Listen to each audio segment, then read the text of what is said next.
Hola maestras y maestros, ayer publiqué lo que nos toca hacer a nosotros los docentes en Aprende en Casa 2 o en esta educación a distancia. Todo viene en este documento anexo, orientaciones para apoyar el estudio en casa de niñas, niños y adolescentes, preescolar, primaria y secundaria. En este video vamos a ver lo que le toca a los directivos hacer. Aquí está bien. ¿Cuál es el papel del maestro? Ahora vamos a ver cuál es el papel del directivo para que no se genere el estrés docente en especial. Pues vamos a allá. ¿Cuál es el papel del personal directivo? Ya sabemos que su función es regular el servicio educativo. ¿Qué es regular el servicio educativo? Yo fui director 7 años. Ahora regresé al aula. Llevo ya para 2 años en el aula. También inicié aula, directivo y regreso a aula. Entonces, cuál es la función de los directores? Regular el aprendizaje. Por ello, los directivos deben establecer condiciones más favorables para que se mejoren estos aprendizajes, ya sea presencial o a distancia, porque deben reconocer el problema y deben encaminar este problema hacia la reflexión, discusión y análisis, todo con el fin de generar estrategias. ¿Cuáles van a ser estas estrategias? Estas estrategias deben ser de comunicación, o sea, sugerirles a los docentes cómo es la mejor manera de comunicarnos con los padres, con los alumnos o cómo comunicarnos entre nosotros mismos. ¿Cuál es la función de un director? Lograr hacer equipos. Entre estas acciones que tienen para llevar a cabo las y los directivos de preescolar, primaria y secundaria de este ciclo escolar, hay tres que se consideran relevantes y necesarias y las describen a continuación. Primero, contar con información relevante, y oportuna. Esa es una de sus primeras acciones. Por ejemplo, generar reportes en diferentes momentos del ciclo escolar para informar qué informar, cuántos docentes, cuántos alumnos están adscritos al plantel, si hubo bajas y altas de docentes, de alumnos, cantidad de salones de clase, mobiliario, estado de instalaciones, algo que ya se sabe.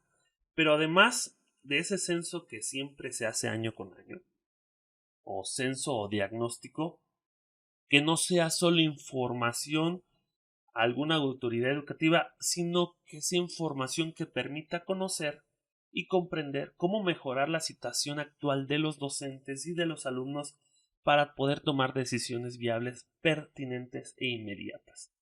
Por lo tanto, el director debe buscar la manera de recabar información sobre la salud física, emocional de la población docente y de sus alumnos. Por ejemplo, la entrega de libros la vamos a hacer los docentes, pero es una actividad voluntaria. ¿Qué significa? Que no me puede obligar el director a ir, pero la voluntad va a recaer en algo creo que debe tomarse en cuenta. Por ejemplo, si es diabético, el director creo que no lo debe de llamar. Si a lo mejor tiene hipertensión, no lo debe llamar. Entonces, no solo porque se diga que no es obligatorio que yo vaya como docente, no ir. Si yo creo que tengo las condiciones de ir y la sana distancia se mantiene, yo le ayudo a mi amigo bueno, y digo amigo porque en vez yo así los considero a mis compañeros amigos de primero o de segundo si no pueden ir, como ellos me han ayudado en muchas ocasiones. ¿Qué información obtener? Según, según esto, 140 profesores de 8 estados del país tienen los siguientes aspectos. Salud. Obtener información sobre salud. Por ejemplo, ¿cuáles son las preocupaciones al respecto del COVID? ¿Quiénes y de qué manera han sido afectados por esa enfermedad? ¿Ustedes tienen compañeros de COVID? Yo, hasta el momento, uno de mis mejores amigos y docente también, tuvo COVID. Ya salió. ¿Cómo valorar la decisión que se ha tomado de no iniciar el ciclo escolar de manera presencial? Posibilidad y acceso de uso de tecnologías. Este es interesante. A pesar de que los programas, lo dice aquí bien claro, son en televisión y la comunicación y digamos y el trabajo lo utilizamos principalmente a través del uso del internet, no significa que todos tengan esa posibilidad de acceso. Por lo tanto, Aquí lo dice, hay docentes y hay alumnos que no tienen o no manejan ni siquiera esos instrumentos, o pueden tenerlo y no manejarlo. Por ejemplo, se dice que los docentes de mayor edad, no porque sea ley, pero les cuesta el trabajo o el manejo de estas nuevas tecnologías. Entonces, preguntas que puede hacer el directivo a nosotros los docentes pueden ser las siguientes. ¿Cuántos maestros estuvieron en contacto en el ciclo escolar pasado y cuántos no? Esto incluye contacto, por ejemplo, también los docentes de educación física entran ahí. Están también en contacto los docentes de inglés, los docentes de aula. No solo es el docente de grupo, son todos los docentes debemos estar en contacto. ¿Cuáles fueron los principales factores que impiden o favorecen la comunicación entre maestros y alumnos? ¿Cuál es el factor que impide? Por ejemplo, no usamos... Bueno, hay que decirlo bien claro. Creo que la mejor manera de estar en contacto es usar WhatsApp. Pero a lo mejor no todos pueden. ¿Cuáles fueron los medios más efectivos que utilizaron los maestros para comunicarse? Para mí WhatsApp, o tal vez pueden usar Facebook, no sé. ¿Qué docentes pueden apoyar y asesorar a otros en el manejo de instrumentos de recursos tecnológicos? Si hay algún docente que conozca más que pueda asesorar. ¿Cuántos y quiénes de los maestros requieren apoyo en el uso de estas herramientas? Los que no saben usar estos instrumentos, ¿cómo se les puede ayudar como directivos? No solamente mandarlos a un webinar o a una situación. Créeme, aprender tecnología no se aprende usando webinar, se aprende ahora sí que picando, moviendo y con apoyo. Definición y lineamientos claros y oportunos. Los maestros y directivos también estamos inseguros porque no había, digamos, lineamientos administrativos, laborales y técnicos que nos dieran certeza. Por lo tanto, existía la presión por la falta de información, es decir, el supervisor presionaba, o el jefe del sector, vamos a hablar de una cadena de mando, jefe del sector a supervisores y supervisores a directores, presionaban para que los docentes tuvieran evidencias, y no es el caso, no se trata de tener evidencias y de generar ese estrés docente, y ahorita lo va a decir tácitamente. Por ejemplo, ¿qué información requiero yo como docente para reducir mi incertidumbre? Requiero saber qué voy a hacer. En un video anterior ya les dije qué es lo que nos toca hacer a los docentes. ¿Qué documentos e información oficial es necesario para difundir y analizar con el colectivo docente? Ya están todos los documentos, ya también lo puse en un video qué es lo que ocupamos.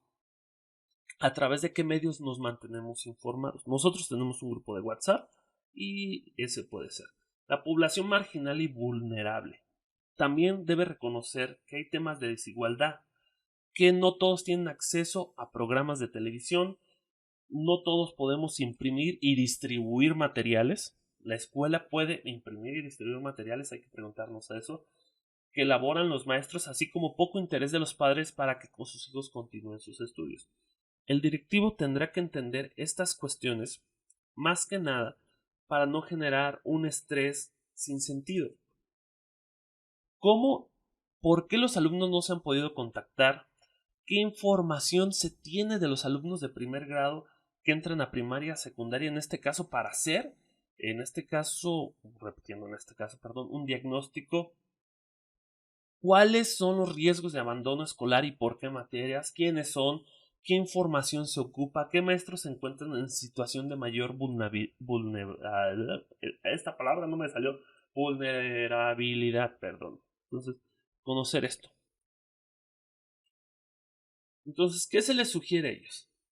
Investigar información que sea oportuna, que sea, en este caso, empática, constructiva para nosotros, el personal docente.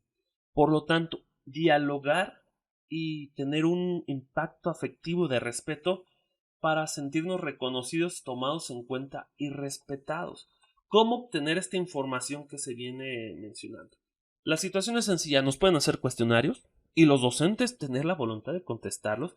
Pueden ser breves, pueden ser encuestas, pueden inclusive ser pláticas informales y podemos trabajar siempre y cuando si los docentes estén dispuestos a ello. Hay que estar dispuestos, compañeros docentes. Recuerden, esto es bien importante para los docentes y es bien importante para los directivos. No se trata de vigilar y castigar, retomando a Foucault en su libro de El Panóptico, donde esa construcción en el centro de las cárceles que está vigilando para que ningún preso se escape. Vigilar y castigar. Vigilar y castigar no genera, en este caso, procesos de aprendizajes asertivos. Hay que ser más coherentes en lo que hacemos. Por ello, recuerden que no es una llamada para saber si estamos o no estamos trabajando, si estamos o no estamos haciendo la actividad con los alumnos. No es con fin de seguimiento y persecución, de control laboral. Es para dar la bienvenida al maestro y maestro, aunque ya lleve varios años trabajando en la escuela, invitarlo a motivarlo a seguir trabajando. Por ejemplo, ¿qué me interesa platicar con las maestras y los maestros? Que puedo hacerlo en línea. ¿Qué medios de comunicación puedo utilizar? ¿Qué horarios son los más adecuados para hablar con los maestros? ¿Qué y quiénes me pueden apoyar en esta actividad? Cuestiones así para empezar de los directivos. También el directivo tiene que ver situaciones de riesgo y abandono escolar, impulse diversas acciones para contactar con estos alumnos y padres de familia más que el docente, bueno, con el apoyo del docente, pero con el directivo, porque se fueron, porque nos escribieron, etcétera, para contactar y conocer a los de nuevo ingreso. Por ejemplo, no tenemos los datos de los de nuevo ingreso, el director debe que buscar sus antecedentes académicos, reportes, evaluaciones y boletas, tal vez llamando a la directora de preescolar, cuestiones así.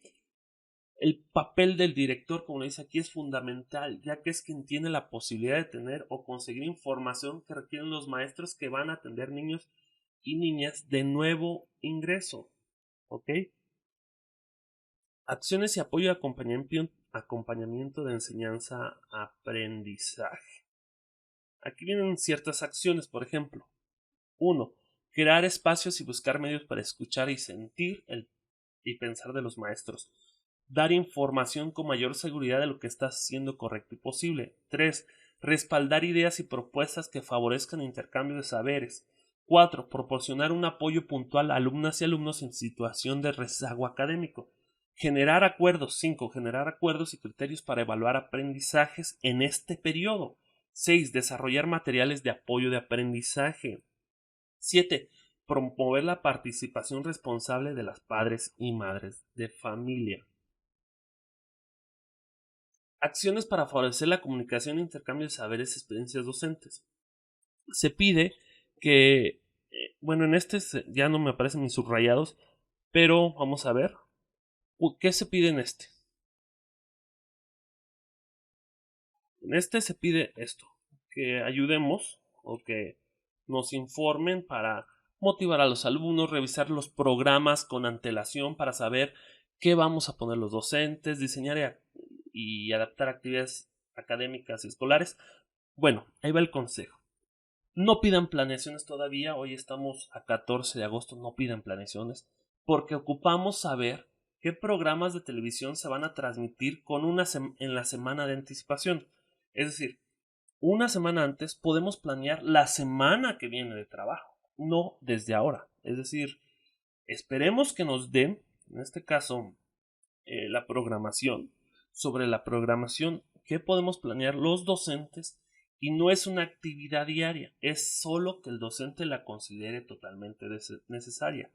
¿Cómo podemos acompañar, intercambiar, generar, difundir, platicar y aconsejar esta comunidad profesional de aprendizaje? En pocas palabras, cómo estas redes de colaboración docente nos ayudan a todos para generar un proceso más interesante de trabajo.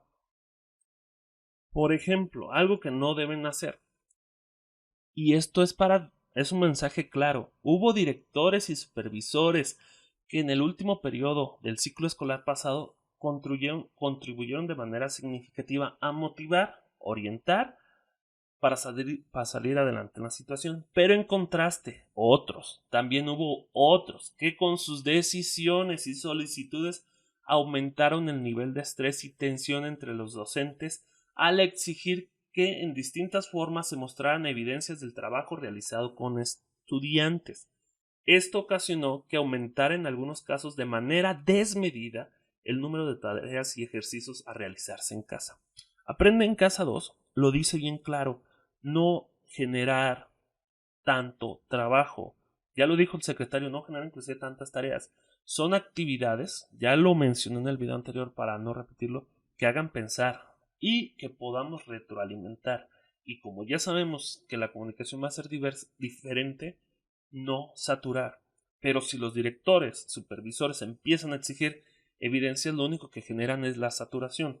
Este hecho convirtió que también un factor más de tensión y conflicto entre las familias y los alumnos. Es necesario que el personal directivo sea empático con las tareas de docente, y también no significa solapar actitudes y acciones irresponsables. Los docentes y los directivos, y yo que fui directivo 7 años te lo comento, hay una delgada línea entre cómo impulsamos el trabajo y cómo no permitimos actitudes y acciones irresponsables. Y no todo el trabajo es del docente de grupo. También, si hay docente de inglés, también tiene que entrar a la comunicación. Si hay docente de física, también el de física le entra a la comunicación. Todos entramos a la comunicación, todos entramos al trabajo. No se trata, vuelvo a decir, y para irme, de vigilar y castigar, se trata de llegar a acuerdos, se trata de ver quién ocupa más ayuda, cómo otorgar esa ayuda, y los planes de trabajo son más sencillos ya que se basan en los programas de televisión, en los aprendizajes esperados y en muy pocas actividades, por así decirlo, tal vez 2 o 3 a la semana, que puedan hacer los alumnos de manera autónoma y en este caso, en su autonomía, que también los docentes retroalimentan. Si a mí me preguntan, podrían pedir a lo mejor evidencias al regresar o evidencias de trabajo de algunas 2 o 3 actividades, no más, no más, ya se los digo, por semana, y 1 o 2 retroalimentaciones para ver que sí se está trabajando. De ahí en fuera es comunicación y acuerdos, docentes, directivos, comunicación y acuerdos. Pero sí evitar nivel de estrés y tensión, que eso genera tensión y conflicto con las madres y padres de familia. Aquí está el documento, te lo voy a dejar en la descripción del video y en el primer comentario fijado para que lo veamos todos.